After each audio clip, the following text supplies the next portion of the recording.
Salut, je m'appelle Nathalie. J'ai grandi à Philadelphie avec ma mère. Mes parents ont divorcé quand j'étais enfant. Alors en grandissant, je n'ai pas beaucoup vu mon père. Il est professeur à l'université d'Harvard. Alors quand j'ai reçu ma lettre d'admission à Harvard, c'était logique d'emménager avec lui. Je me sentais anxieuse quand j'attendais devant la porte, parce que ça faisait longtemps que je ne l'avais pas vu.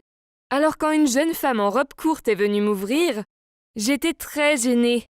Je la regardais bouche bée. Était-ce la mauvaise adresse ?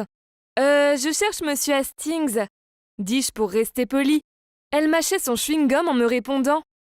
Oh, désolée, ton Monsieur Hastings prend sa douche, chérie. Alors, reviens plus tard ?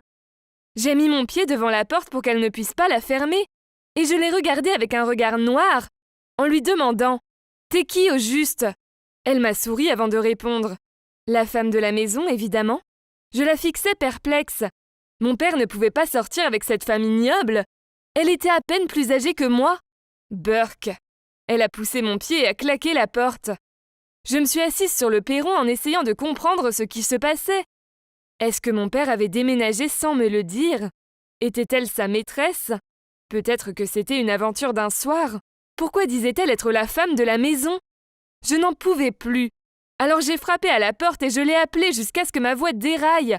Mon père a fini par ouvrir la porte. Et j'ai vu cette vilaine femme assise jambes croisées en train de se limer les ongles. Il m'a invitée à entrer, et c'est là qu'il m'a dit la choquante vérité. Cette méchante était ma demi-sœur. Apparemment, elle s'appelait Samantha, et c'est la fille issue de son premier amour, qui a élevé son enfant en secret sans qu'il le sache. Mais ensuite, elle est décédée et a dit à sa fille d'aller retrouver son père. Ça n'avait pas de sens. Qui pouvait croire à cette histoire ? Une fille tombée du ciel, et elle ne lui ressemble même pas. C'était un canular à coup sûr. Je l'ai regardée de haut en bas. Tout en cette fille fausse semblait suspect. Elle portait beaucoup de pièces de luxe, tout en disant travailler dans un bureau. Oui, c'est ça. Tu parles d'une croqueuse de diamants, et pourtant mon père la regardait avec les yeux de l'amour. Alors je savais que ça ne servait à rien de lui dire ce que je pensais d'elle. Je voulais juste une vie paisible. Mais c'était un cauchemar de vivre avec Samantha. J'avais un gros coup de cœur sur ce mec dans un de mes cours, Stéphane. Et je l'ai invité pour qu'on révise ensemble. Mais Samantha le draguait sous mes yeux. Une fois, elle est même entrée en trompe dans ma chambre quand j'étais avec lui, juste pour qu'il lui ouvre un bocal. Puisque j'en avais marre de son attitude ridicule, j'ai décidé de me venger. Alors j'ai mis de la superglue sur son lisseur. J'ai entendu un cri venant de sa chambre, et la minute d'après, elle est sortie en courant en se tenant les cheveux. Il se trouve qu'elle devait couper une partie avant que ça brûle entièrement. Elle a juste haussé les épaules, mis son lisseur à la poubelle, puis elle a mis une pince pour cacher la partie coupée. Que se passait-il ? Pourquoi prenait-elle tout bien ? Elle adorait les boules de bain hors de prix. En fait, elle en avait même un panier entier. Alors un soir, quand elle en a mis une dans la baignoire et est partie prendre une serviette, j'ai versé des gouttes de colorant foncé pour la peau. Et plus tard, quand elle est sortie de son bain et s'est regardée dans le miroir, elle a crié. Mon père a couru à l'étage pour lui demander ce qui s'était passé. Mais elle a simplement rigolé en disant que son autobronzant était plus foncé que prévu. Puis elle a mis de larges lunettes de soleil et est sortie de la maison comme si elle s'en fichait. C'était bizarre qu'après tant de blagues diaboliques, elle ne m'ait jamais dénoncée et ne m'ait jamais critiquée. Un samedi soir, mon père était en séjour d'affaires et j'ai vu que Samantha se préparait pour sortir. Un homme en Lamborghini est venu et elle s'est assise sur le siège passager. Était-il sa dernière victime ? Après tout, c'était juste une croqueuse de diamants mal intentionnée.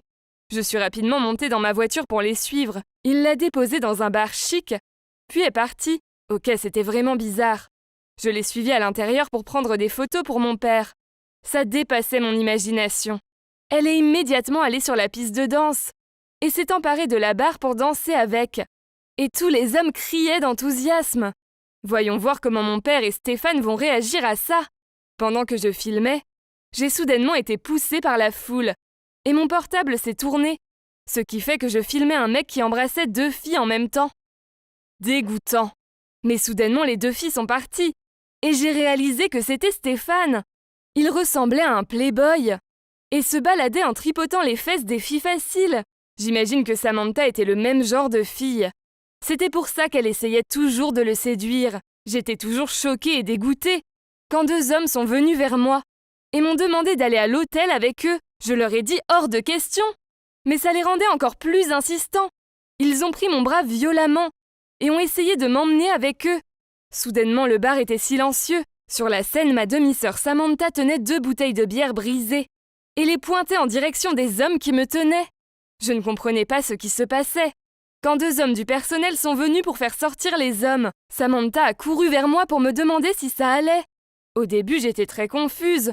Mais ensuite, Samantha m'a ramenée à la maison et m'a tout raconté.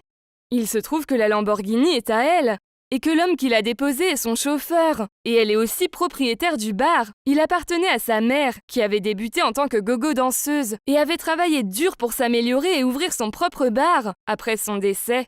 Samantha aimait aller voir comment les choses s'y passaient. Et être là-bas la faisait sentir plus proche de sa mère. Danser sur la piste la rendait heureuse. Et maîtriser chaque mouvement est un moyen de garder sa chère mère en vie. Quant à Stéphane, elle savait que c'était un playboy célèbre dans son bar. Alors elle a juste fait de son mieux pour me protéger de lui. J'ai vu cette femme avec qui j'avais été méchante d'une manière différente. Elle se fichait des blagues que je lui faisais. En fait, elle voulait juste me protéger. Je me sentais vraiment mal. Je me suis excusée d'avoir été une gamine et de m'être trompée sur elle. Maintenant, je suis proche de Samantha. Et c'est cool d'avoir une grande sœur.